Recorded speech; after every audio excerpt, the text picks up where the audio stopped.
All right. Tony, Anna, thank you for having us in your house and letting us invade your space for a bit and introducing us to your daughter. So let's start there. Tell us about your family. Let's start with your growing family. Let's talk about where you are now. So we are recording this in February. So let's talk about where we are now. Introduce us to your family and who's on the way in your family. So we have Madison, who's our sassy little 2-year-old, and we're currently pregnant with Brooklyn. So we're 27 weeks. We'll deliver at the end of April with her and our dogs. Oh yeah, we have 400-pound dogs that keep Madison on her toes. Yeah, She you loves have them very much. 4 giant dogs and this little Yep. angel of a girl. Oh, and they're so good with her.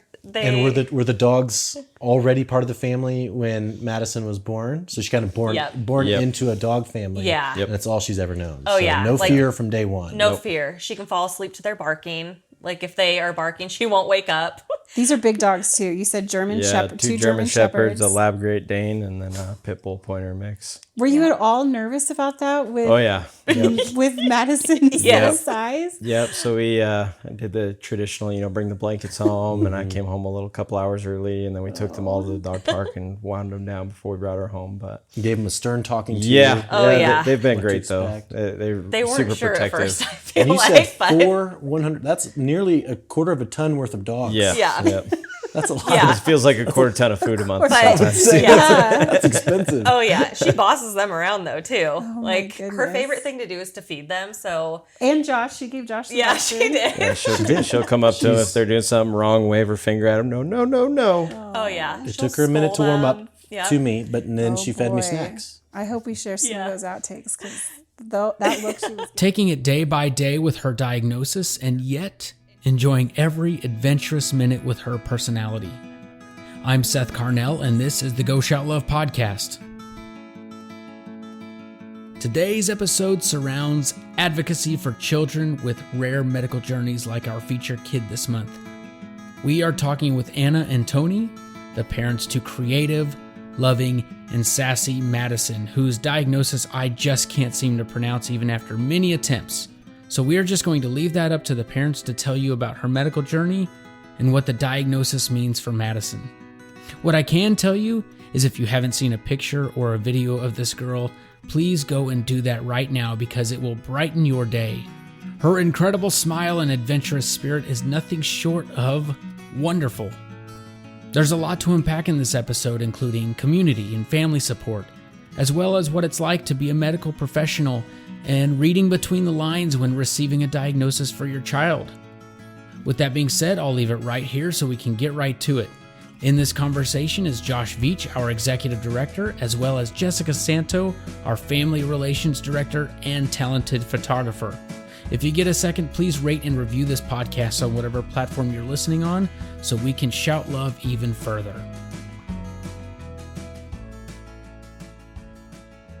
You said she's 2, right?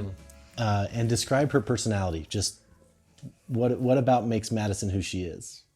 Sassy for sure. Oh, yeah. He thinks she's spunky. I call her Spunky. She's just all over the place. You never know what kind of Madison you're going to get every day. Oh yeah. And she's adventurous. You never know what you're going to catch her doing. Like you cannot take your eyes off of her for 2 seconds. She is very fast. Oh, she's very fast. Yeah. I walked down the hall one day just to go grab something. So not even 20 seconds. And I come back around and she's got one of her like car toys pushed up against the baby gate on top of it, looking over the gate down the hallway. And I'm like, oh my gosh, what are you doing? Total sweetheart, too. She loves Oh, yeah. cuddle time, will give you kisses. Yeah. Just loves hanging out with Very hanging out kind. with us. And she'll say, bless you anytime you sneeze. Like she's really good with her manners already. And Thank you, please. yeah, which is great. I really hope that stays because it's just the cutest thing ever. And she seems to really love music. Yes. Yeah. Oh my Is she a gosh. dancer? Yes. Yeah, we just signed her up for some dance classes. Oh we'll my see how that gosh, goes. that will be Yeah. so sweet. Yeah. If anything, the pictures will be worth it. Oh, yeah. Oh yeah, and it's a bunch of 2, 3, and 4-year-olds. So when we get home from our trip to Delaware, we'll start her in that and see how she does. We By have far her. her favorite thing to do is Yeah. dance. So That and music. Like we have her in music class right now once a week, and she just goes and loves to play the music with all the other kids and That's great. get to interact with them because we don't have her in daycare or anything. So she doesn't get that exposure often, and she just loves it. So I know with her diagnosis, which we'll get into in a couple minutes, but will she be able to do her dancing with her casts on? Yeah, she'll be limited, but she's actually, believe it or not, She's- more stable in her Yeah. cast because she's been in them for so long. Like as soon as we plan on never pulling her out of the cast. Like she usually only gets like a 24 to 48 hour break out of the cast, but there's been circumstances with her, the medical side of things that have kind of forced us to cut them off. But she is way more stable and comfortable in the cast than out of the cast. Like as soon as we remove her, she is like all over the place, wobbly, unstable, just wants to be carried everywhere. But Yeah, she it doesn't adapts. trust She picks herself. it up quick, and she's off to the races within a couple days. yeah. But yeah, as far as dancing and the cast, there's no limitations. That's she's awesome. she's Her joints are a little yeah. loose and dislocated, but so there'll be a little bit of limitations as far as that goes and stuff that she can and can't do, but I mean, she doesn't let anything stop her. she won't So, overcome it. yeah. So we've got sassy, spunky, adventurous. Oh yeah. What else? She's kind. Yeah. Just super lovable. I mean, she's quite wild. That's for sure. We never know what kind of personality we're going to get. Her personality is huge. Yeah. Tony, what does she do that puts the biggest smile on your face? It's a hard one.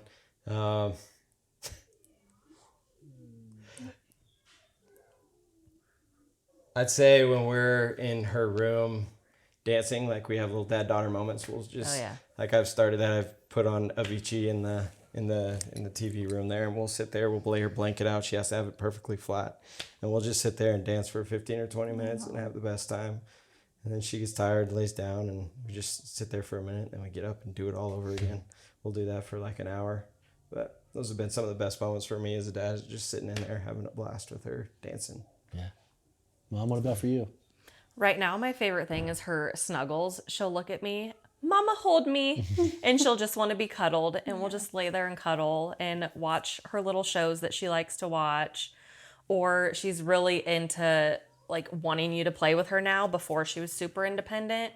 So now she wants you to sit there and she'll put the fake makeup on me. She'll paint my nails. She'll just having her be involved and want me involved in what she's doing has really made me happy lately. It's great. So again, normally super independent. How do you think she's going to do with the baby sister coming? I think great. I mean, Yeah, she'll do awesome. She's carrying all her babies around. Yeah. and she rocks them Rocking back them. and forth and feeds them. She'll shove like chocolate chips in the fake baby's mouth. And, Or pickles? Oh yeah, I caught her one day when we were at a hotel. She's like shh shh shh, and she's hiding behind the bed, bouncing the baby up and down, telling it to shush, like trying to calm it down. Yep. Just the sweetest thing, kissing it on the forehead. Oh, well, just wait until that's a real baby. I know. And then with the belly, like since the belly's gotten a little bigger, she just lays down on top of Anna's belly and we'll kiss the belly and Yep. say, "Hi, baby." Oh, that's so sweet. Oh yeah, and then she'll give the baby her blankets now. So she wants to lay her blanket on the baby, and then she wants to lay on top of the baby. So I think she kind of grasps what's happening. I think she'll be a good big sister. Oh, I It'll bet she definitely be an will. adjustment, but she's great. not going to be able to be held 24/7. Well, it's an adjustment for everybody. Yeah. Like, so, yeah. Oh yeah, it's going to definitely be She'll an do great. adjustment. You want to get into the diagnosis a little? Sure. So, yeah, go ahead. So, what is Madison's diagnosis? So It's spondyloepimetaphyseal dysplasia with joint laxity type 1. And it's the B3 GALT6 variant That is of a her long. gene. Yeah. So rare diagnosis. form of skeletal dysplasia. When we found out about her type of skeletal dysplasia, they said that there was only 34 documented people to have that specific gene at the time. That was almost 2 years ago. Is so that in who the knows? world? Yeah. Wow. So they You said said how less many? 34. 34.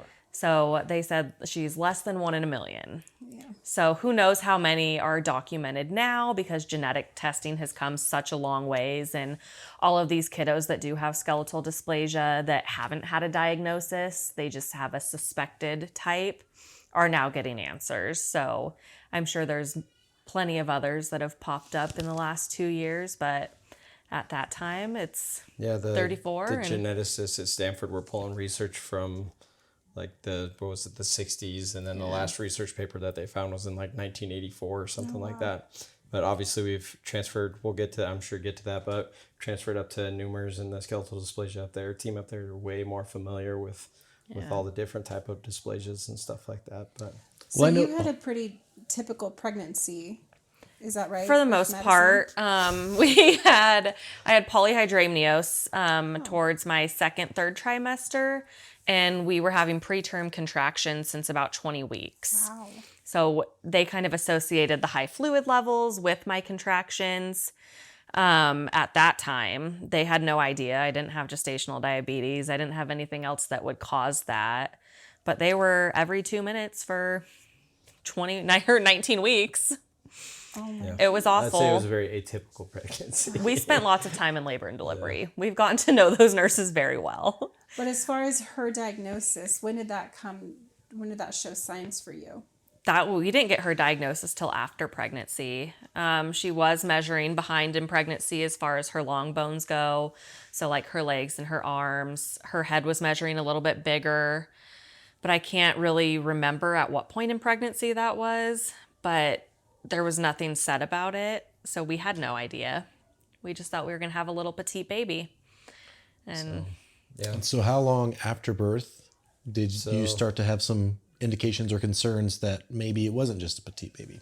I'd say when the pediatrician came in and did her evaluation of Madison, like the next day or a couple of days later in the hospital, she labored for 38 hours. So it was. I feel like you labored for 20 weeks. I feel like I have to. It was a long time period without any sleep. So I want to say it was 2 days afterwards when they came and did the evaluation. They were doing the hip check. Everything was going awesome at that point, and then they did the hip check and noticed that her hip was a little clicky on one side. And then over the course of the next couple of days, she started developing some jaundice, which is pretty normal for kiddos when they get born. So she was on a Billy blanket for a little while, and then she started not gaining weight, and so we did that whole thing for a little bit. And after that, you want to talk about the clicky hips. So they put her pelvic harness. They sent us to ortho. They said, "Oh, this is pretty common in some births, like maybe she was breached, it's your first girl, which is pretty common also." So we saw ortho, and they had her in a little harness that keeps her hips in a weird M shape. So she was in that for about 12 weeks, and she had to have an ultrasound done on her hips every so many weeks to check to see if it's been reduced, if the hip's back in place where it should be. And the last ultrasound that we had on her hips, they just said, something doesn't really look right. We're going to send you to Standford to see one of the specialists out there, since they're a higher level of care. And then that's when we were sent out there. But even before that, I want to say a couple days before we even went down to our Standford appointment, we had a well child check. And her pediatrician's like, "I don't want to scare you guys, but something just doesn't seem right with Madison. Like, she has frontal bossing, so she had like a little bump in the front of her head. She wasn't quite measuring on the growth charts at that point. She was 3 months old, 2.5, 3 months. 3 months at that point. And so then she made a referral to genetics at that time. And when we saw ortho a couple days after that, that's when they did an x-ray of her pelvis and noticed that her pelvis was misshaped, which is a huge indication of skeletal dysplasia, and sent us for a full body survey where they take x-rays of head to toe of every bone in her body pretty much to see what they look like, to see if there's any other abnormalities that pop up. And they found a bunch. I mean, her scoliosis, she already had a pretty significant curve in her back at that point, which was... With skeletal dysplasia, is that typically caught in utero? It seems like It should be. Yeah. Okay. For I mean, the most skeletal dysplasia, Madison does not fit that typical. Like I'd have to achondroplasia, be careful yes. of this saying that the look with that achondroplasia that you normally get with the. Yeah. She doesn't fit that mold so much, so I think hers was kind of missed just because she didn't have those gross measurements in certain areas that would kind of key you into it. So I think that kind of pushed out our diagnosis a little bit longer than it would have normally. Did you guys ever have that gut feeling that you knew that something was a little off? I mean, or... Yeah, I mean, we were just holding her, I mean, for, what was it, probably like a week afterwards, and we noticed, I'd bring it up to her all the time, like, she's popping a lot, like, yeah. her And it's your joints, first baby. her Yeah. joints would pop, so we do the Google search and get on the internet and be like, is it normal? And then they're like, yeah, it's normal, to get some clicking, it'll go away. And then it just never really went away, and then Everything we went into clicking, pelvic harness, and it was just, that was kind of our first, something is different, that was our kind of little wake up call that, hey, something is off, because it's not going away, it's not getting better. And then at that point we had been in the pelvic harness for a little while, and then we progressed over to Standford. And you guys were in Reno this is where she was born. Yeah. You were here. Yep. And so how far is Stanford from here then? 5 hours, 5 give or hours, take. Yeah. And what was the timeline from Madison being born to going to Standford, that appointment? 3.5 months. Yeah. Yeah. So she was born in September. We went in January. It had to have been more, because she was in the pelvic harness for 3 months, and then but there was a month after her birth that she didn't have the pelvic harness on. So Yeah, we like took her 4 out in months old. December of the harness, and we saw Standford in January. So it all happened so fast. So I know that Delaware is a huge part of your guys' life and your journey with Madison. So tell us how you got to Delaware. Facebook. I mean, So you have her diagnosis. Yeah. And are you just kind of going through life's motions at this time, or are you searching for the best doctors? This would be my amazing wife here. She started as soon as she got the diagnosis. She was all over the internet and trying to find answers, and doing the concerned parent thing. And she stumbled upon a couple different groups on Facebooks and posted the gene. And we found a couple other families and stuff that actually have the same gene that Madison have, which is super awesome. They've been a great resource. yeah. I have a question about That's her. that, because we have a lot of families when they get their diagnosis, they try to stay away from the internet just out of fear. Right. If you could give Which is what we were told to do. Okay. Yeah. So what advice would you give parents who want to get those answers and who do go on? What's the best way to go about that? Honestly, just try to find a support group on Facebook. Yeah. Like, that's how I found like all these amazing families, was because of Facebook. I went to the little search bar, I typed in Madison's diagnosis or skeletal dysplasia, and all of these groups popped up. And at the time, the geneticist gave us like what they think that her diagnosis could be attached to her gene. So I searched for that and found a Facebook group, and then that's the group I posted Madison's story in, and it was like, does anybody have any advice? Does anybody know about this gene? We were told there's not very many people that have it. And I instantly got like 3 replies like, oh, my kid has that gene, and was able to just connect with these families. And there's 2 families that I still speak to. One of them I talk to every day. Like How old's their child? He's 5. Wow. Yeah. So I talk to his mom every day. Do you see similarities physically with your They're kiddos? all very uniquely different. But so Madison and then this boy, they are very similar as far as like their facial structures and their height and everything else goes. And the other kids are older, so I can't compare them too much to Madison, because he's closer in age to Madison than those 2 are. But it's crazy to see, and they have the same personality too. And I'm like, we're in so much trouble when these 2 meet, because they're just going to be running wild and causing a ruckus everywhere. So are they the ones that gave you the Delaware names of the... I think everybody on that group was like, you guys should connect to, it was DuPont at the time. You guys should connect to this hospital. Like, they're amazing. We have family back east, and once they found out about Madison's diagnosis as well, they were familiar with the hospital out there. And because they specialize in skeletal dysplasia. They do. They're the number one in the world. Yeah. Are there any other hospitals in the country that specialize in skeletal dysplasia? There are. But this is the best. Yeah. Yes. We have, I know there's one down in LA. There's one over in Sacramento or Roseville, but we can't go to. They're Kaiser. Yeah. Once we found out this information, we kind of had a discussion with ourselves, like, what are we have to do everything that's in our power to make sure that she receives the absolute best care that she's ever going to get. So we made the decision that we're going to start by going to Delaware every 6 months, and then go from there and see how it works. And now we're going every 3 months from Reno to Delaware.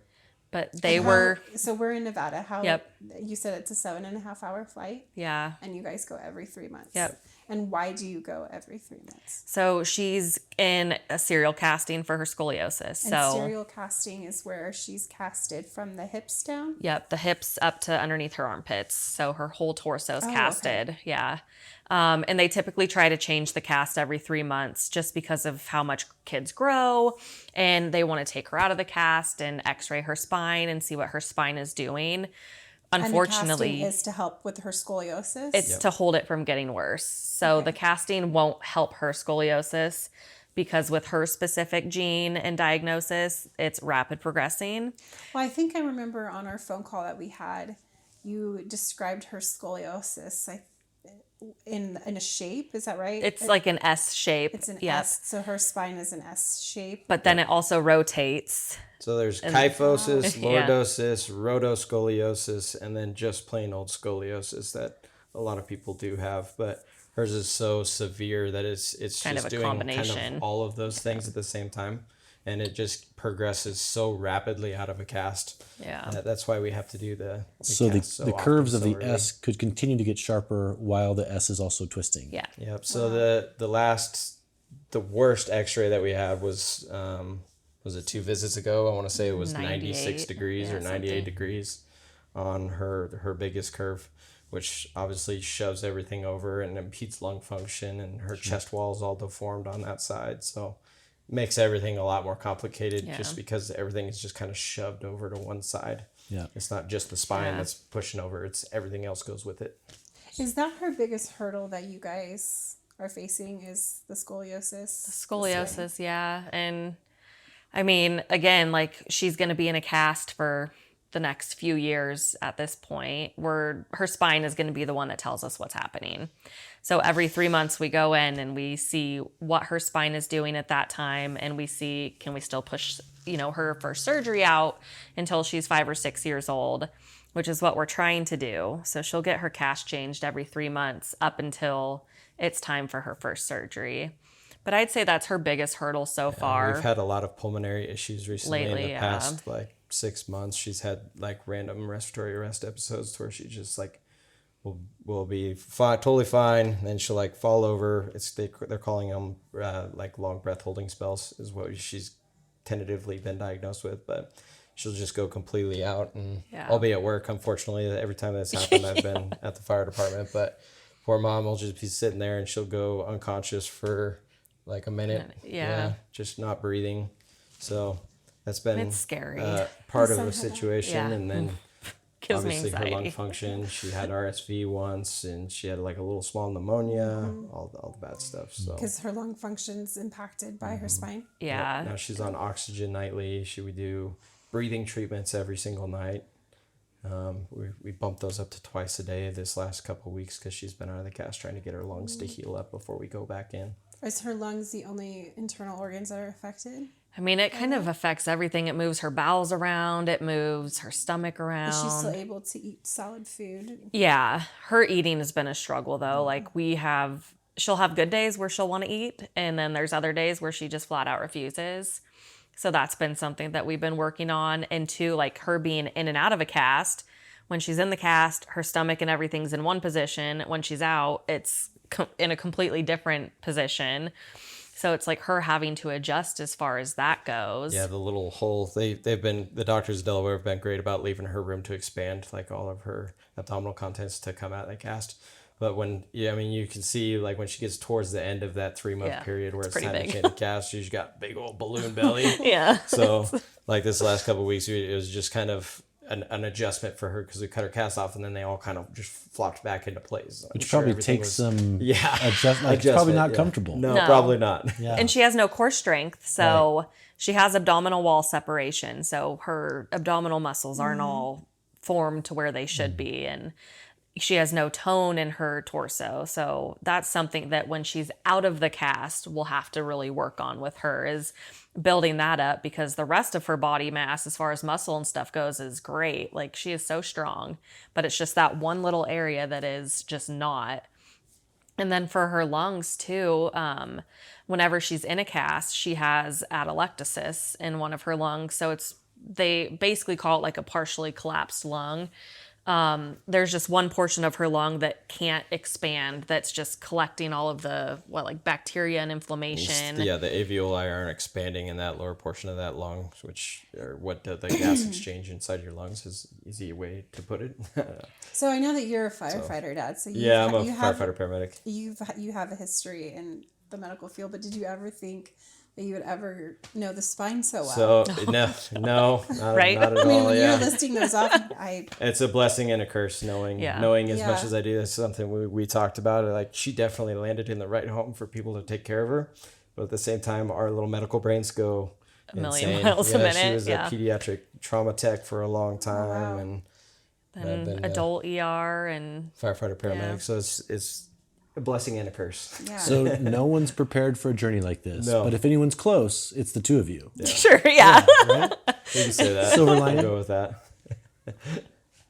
Do you guys ever feel like that has to have some sort of pressure put on you guys a little bit about that? Is it anything, do you guys ever struggle with that? Or do you just kind of go into mom and dad mode that you're just going to take care of this every day as it comes? Or do you ever feel that medical pressure because you know so much? I feel like that's my biggest struggle is we know too much, and I try not to be like the biggest pain to her doctors, but at the same time, it's like I'm going to question everything. Mm-hmm. And I try not to. Like, I really just want to be her mom, but I also need to be her biggest advocate also. Do you ever think it becomes hard for you guys to... Do you think you look more on the realistic side of things, where there's some parents who don't have the medical background that don't know that as well as you guys do? Does that make sense? Yeah. So I mean, I'm not trying to discount anybody's like skill set at all. Mm-hmm. Like, the care from here in Reno versus the care at Standford versus the care that you get in Delaware at a true skeletal dysplasia clinic is worlds of a difference. It is, yeah.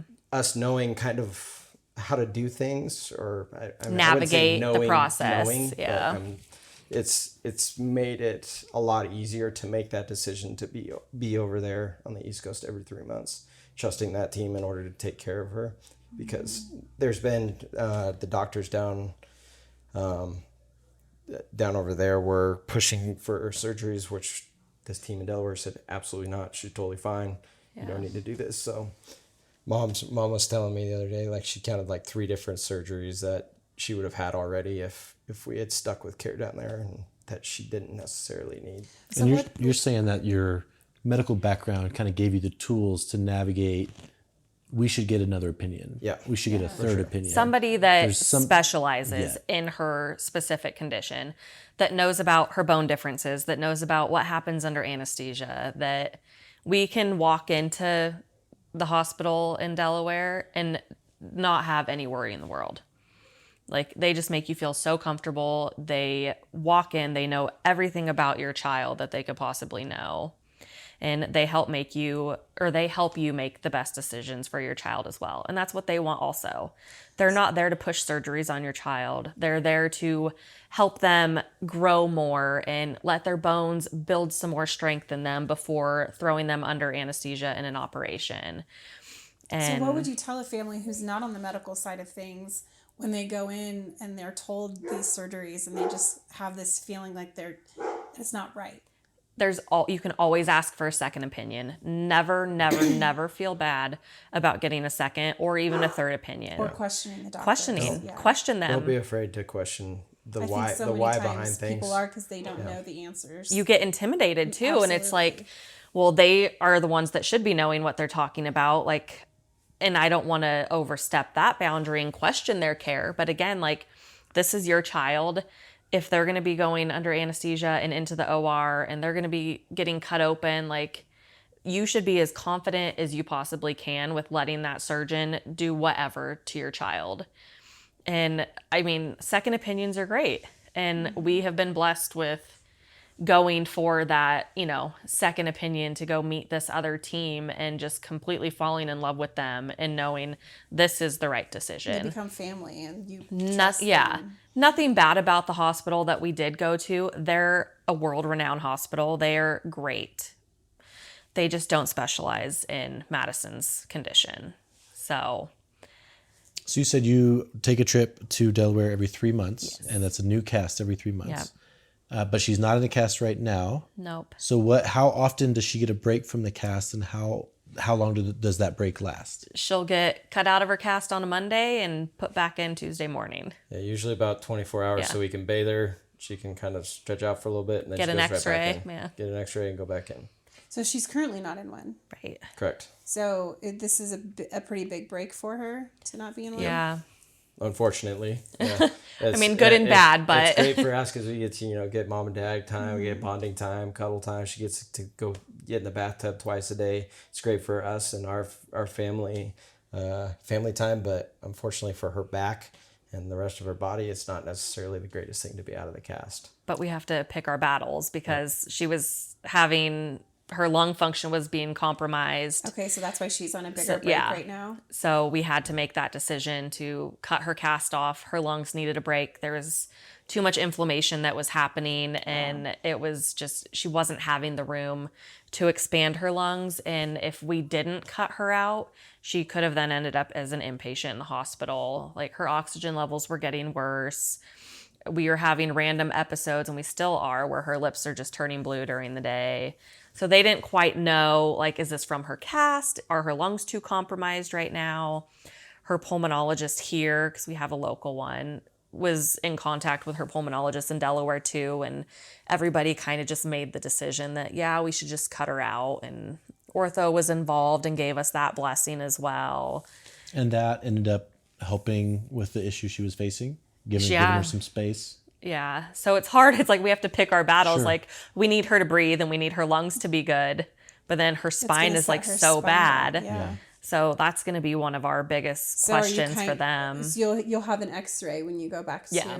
You'll see what happened to her spine for this, Yeah. during this break. Yeah. How many total casts has she had? She's had six casts and a brace. And you have them all, don't you? I do, except for one. 'Cause one got thrown away in the OR. OR. But we do. We're missing that one. But We want to show her what she's accomplished That's and what really- she's went through That'll be when quite she the gets photo older. someday. Yeah. So what are some things that you guys have to consider for Madison's future? I mean, accommodations. Yeah. There's going to be a lot of adjusting, making adjustments in our house for her.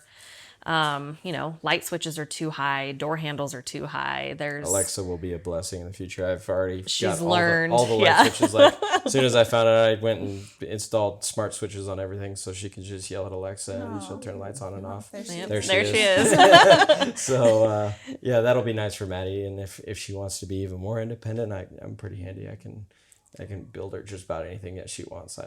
She won't have any limitations as far as that goes. Navigating school, I think, is going to be the biggest School will be big. challenge too, and making sure that she's getting all of her accommodations that she needs there, and trying to put her in the most appropriate class. Like, we have our first school meeting coming up in March, and that's for preschool. And I'm like, we still don't know if we're going to put her in preschool yet, where there's so much that's going on. We have to make sure that her school is going to be okay with her being gone for 2 weeks every 3 months. And when she does have her first surgery, like Madison and I, and hopefully he can be out there with us, we're going to be on the East Coast anywhere from 4 to 12 weeks. And so it's going to be a change. And I think her just navigating everything and teaching her that although you are little and you do look different than everybody else, you're not. You're the same as your peers. And just trying to help her navigate that as well. I think, that 5-6 year range for me will be a little bit difficult because we've kind of made the decision for her to just be a stay at home and take care of Maddie with everything that's going on.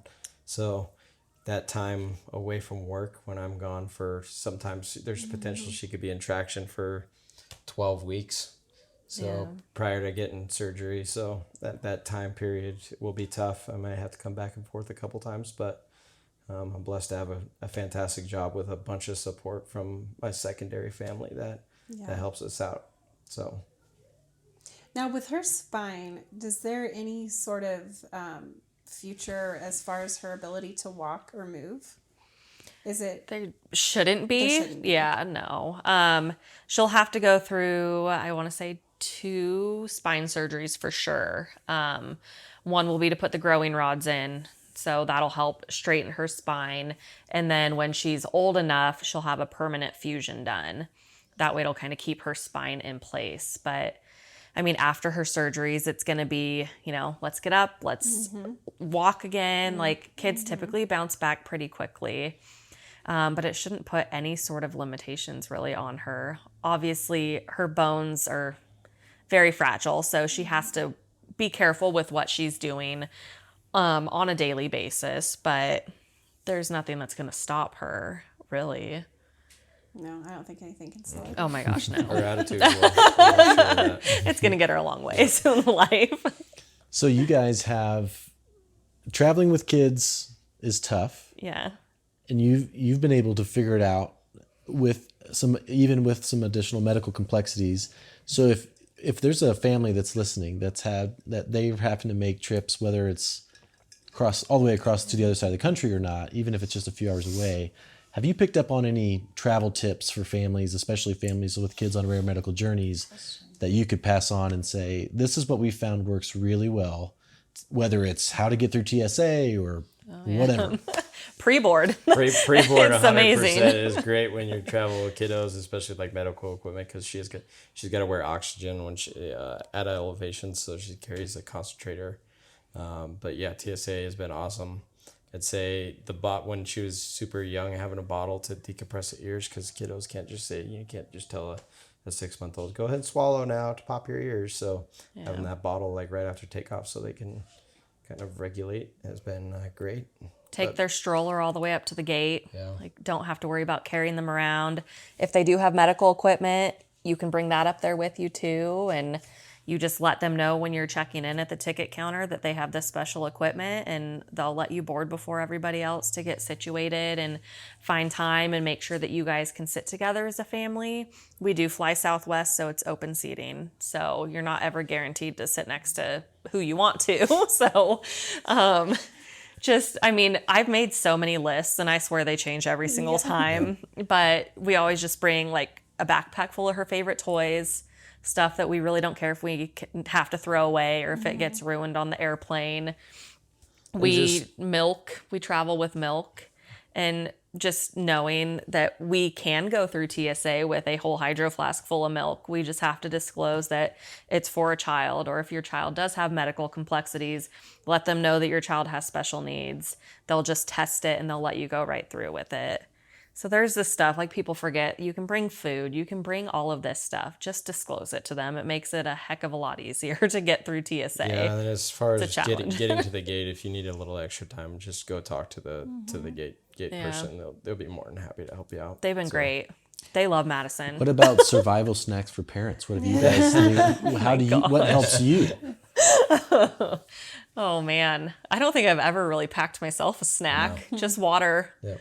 I drink too much water. I mean, I know that traveling is stressful. Traveling with kids is stressful. Then add the medical complexities. Yeah. How do you guys communicate and manage that with your marriage? How do you guys get through all of this together? It's hard. I feel like some days it's really hard. It's been a challenge for sure. It's definitely added a new level to nurturing our relationship for sure. We have to put that little bit of extra effort in and make sure that we're taking care of us as well. because I'm home with Madison all the time, and he works a lot of overtime so we can afford these trips, and trying to navigate that. Like Maddie and I have our own routine at home, and then Dad gets home and we all have a different routine. And when it comes to like the airplane and stuff, Madison's very attached to one of us at a time, and if she doesn't want Dad or she doesn't want me, then we just have to let that be and let the other person hold them and nurture her, and whatever keeps her as quiet as possible and not disruptive on the airplane. I will say Madison's been an absolute rock star flyer. Yeah. Like, she is like the ideal kiddo for flying. If I walk past her on the airplane, Oh, yeah. I want to sit right next to her. Oh yeah. All of the little flight attendants just adore her, and they become friends with her, and it's just great. And they've been so helpful too.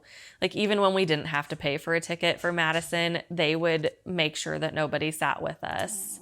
And you guys typically fly Southwest. You said. Yeah, so Yeah. she's racking up her own rapid Oh, rewards. she is, yeah. Yep. She really She's is. gonna have a companion pass soon. Yeah. She's done lots of flights. She's a trooper. Well, looking back on your journey, if you guys, we always mention this in these podcasts, and it's my favorite question. But looking back on this journey, if each of you could say something to yourself now that you wish you would have known at the beginning, what would you say to yourself? It'll be okay. Just stay the course. It'll be all right. Everything will be okay. I like that.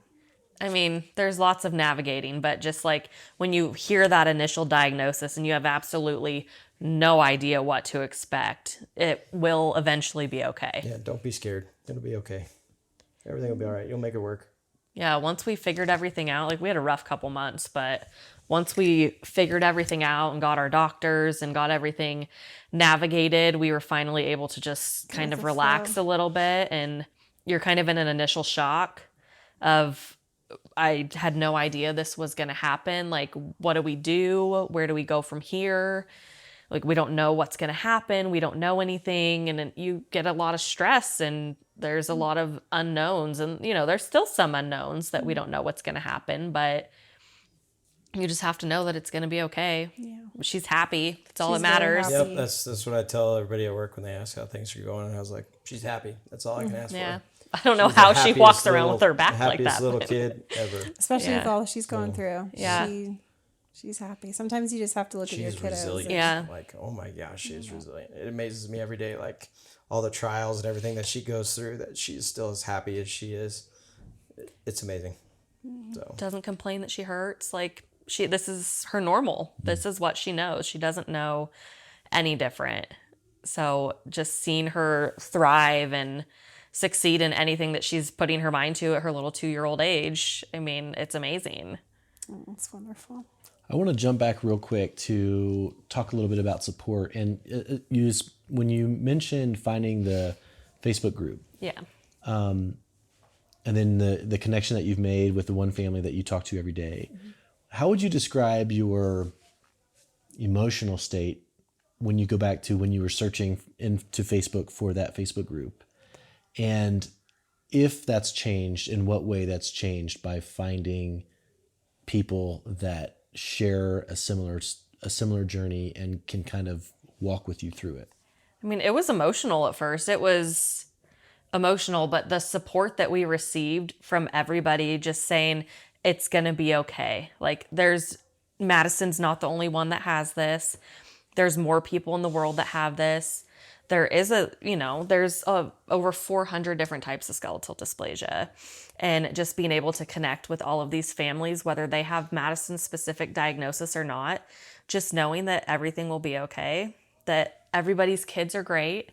You just have to do stuff differently. Like, there's just a whole new way of navigating life. And I think that's helped a lot too, as far as like, I mean, both of us, we had no idea really, again, what to expect. Like, I was sad. I'm like, great, my daughter can't do cheerleading. She can't do gymnastics. I'm like thinking of all these plans that I had for my baby. And now I'm like, she can do whatever she wants. Stay the course, like you said. A pretty powerful shift from defaulting to can't to now being able to see, like, can is the default. She can do whatever if she wants. We're going to make it happen. And even, Tony, your point of I'm handy and I'll build whatever needs to be built for her to do what she wants to do. Whatever needs to be done, we'll do it. I think Madison in a cheerleading outfit sounds pretty amazing to me. I'm like, that's what I grew up on. And I'm like, yes, we're having a girl. Like, I'm so excited for this. And I'm really excited to put her in a little softball. We have a challenger league out here, but they won't start until she's 4. So I'm like, I could just see her being out there. I could see a little attitude coming out of her playing softball. With all of these other kiddos that are, uniquely different and not obviously don't have the same diagnosis as Madison, but getting to watch her be with other people that are different in the world and watching them all play sports together. I think that'll be pretty amazing really too. Beautiful about that rare journey. Yeah. To be rare is, one of a kind. Tony, you mentioned your second family of work and how supportive they've been. This is a time, I think these conversations give families an opportunity to sometimes say the things about the people and those that have rallied kind of showed up for them that maybe they have said it directly to their face and said thank you, but now as they think about who's kind of come along beside them during this journey, who else, are there other folks, other groups of people or individuals that as you look back, you think, man, we are where we are today. We have this outlook. We're able to do the things that we're able to do. Her life's the way it is because of these other areas of support. I want to say that our families have been absolute rocks in this journey. Like we couldn't do anything that we're doing without them. We used to stay in California, like we'd stop halfway when we're driving because 5 hours in a car with a 6-month-old is a long time, especially one with bone differences. Still with a toddler, And then a toddler, it's a long drive. So we've had days where we're going down there, we'll stay with her family, and it's been a huge help. It just cuts down that drive and the stress of going and making those. I mean, we put not needing a hotel. We put 60,000 miles on our car in a year, going back and forth to Standford, and it wasn't just every 3 months. Like there was periods where I couldn't go to all the appointments because there's just not enough leave in the world to go down there every single week. We lived down there in March. Madison and I were pretty much there the whole time. Where they were gone for a month and a half and I didn't see them. So it was our families have been awesome. My mom, she stays with we have 4 dogs, so it's kind of hard to board 4 dogs. Very very expensive, I'm sure. We haven't really gone down that road because we have her here house sitting and watching the dogs, and it's been amazing the support that we've had from the family. They've been absolutely awesome. And as far as my fire family goes, just having people to talk to, I think that's huge, is that you have that support system to where you can kind of release every now and then, and they just checking on you, making sure that you're doing okay, because the journey is hard, and you should be more than willing to talk about it if you've got some feelings that you need to get off your chest. Having those people to talk to make it that much easier. So make sure you have some sort of support system in order to guide you through this different life that you now have. Them helping you cover shifts so you can go be with us for 10 days, like this next trip coming up. And that's been a huge help that they've all been willing to just jump in and do a shift trade with him so he can take an extended period of time off, because otherwise he just gets 4 days off and we can't do this whole trip in 4 days. We have 1 day that's completely booked with flying and, there and back. So that's been a help too. It's been an absolute blessing, my career. Yeah. So.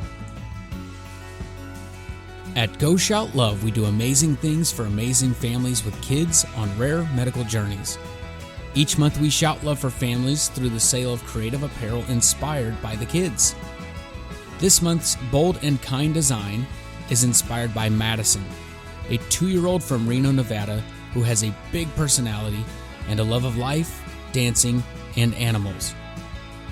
Every purchase in April will help with the ongoing costs of frequent trips to Delaware, where Madison receives her treatment. Visit our website at goshout.love to support Madison through the purchase of a t-shirt, hat, sweatshirt, hoodie, or other items.